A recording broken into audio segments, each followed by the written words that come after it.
Hello, my name is Max Layton. I'm Irving Layton's eldest son, and I just wanted to say a few words about my father's centenary celebrations. My father was born on March the 12th, 1912, and 100 years later, thousands of our fellow Canadians, from Goose Bay, Labrador, to Whitehorse in the Yukon, all the way across the country to Victoria in BC, in every major city, in every province, people have gathered in order to celebrate the birth of a Canadian poet, not a hockey player. I think my father might have been quite surprised by that, but at the same time, deeply gratified. As you know, my father often spoke disparagingly of his fellow Canadians. But here we are, as a country, actually coming together to celebrate a remarkable thing. Not just my father's birth, but actually the coming of age of Canadian poetry itself, of modern Canadian poetry. And this is something that my father began, along with my mother, Betty Sutherland, and my uncle, my mother's brother, John Sutherland, and a poet by the name of Raymond Souster, my father's nephew, Bill Goodwin, and others, who lived together in a radical communist commune in Montreal, and by hand mimeographed the very first modern Canadian poetry magazine called First Statement. This was in the very tail end years of the Second World War, 70 years ago.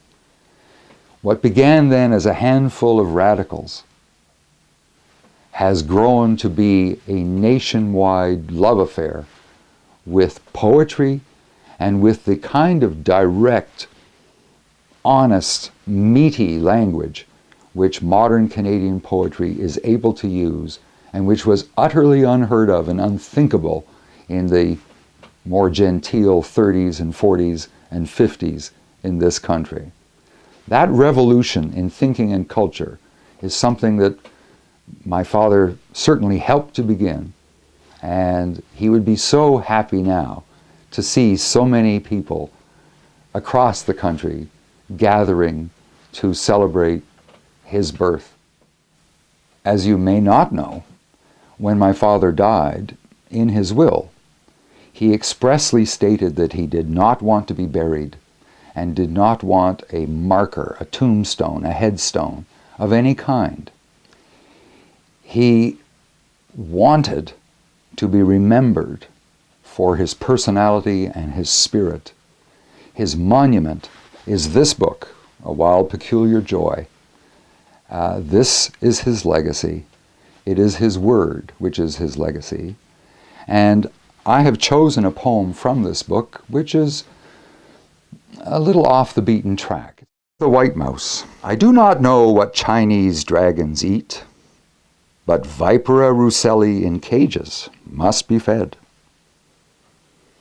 On the soft mat of viper shit, godlike, without compassion or malice, the famed nutritionist released the white mouse, cotton fluff with bright pink eyes. And for a second only, the poor albino turned to us his bewildered pink eyes, then shifted and ran around the cage. The dancing, prancing little show-off ran with the heady stuff of life in his ridiculous, tiny, wishbone legs.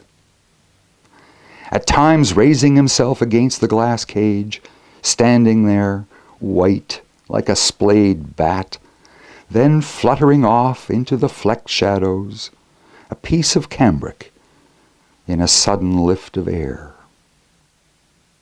Stung, the white mouse reared up, swayed and wobbled like a diapered infant, the death quiver in his small buttocks, then fell like a furred stone, the forelegs stiffening with eternity. The unhinged viper swallowed him head first, and the last I saw of the mouse was a poignant goodbye flick of his tail, the soothing peristalsis, ending only when he rested in the middle of the viper's length, a pleasant, elastic, cozy bubble, lulling as the Madonna's lap after the Annunciation.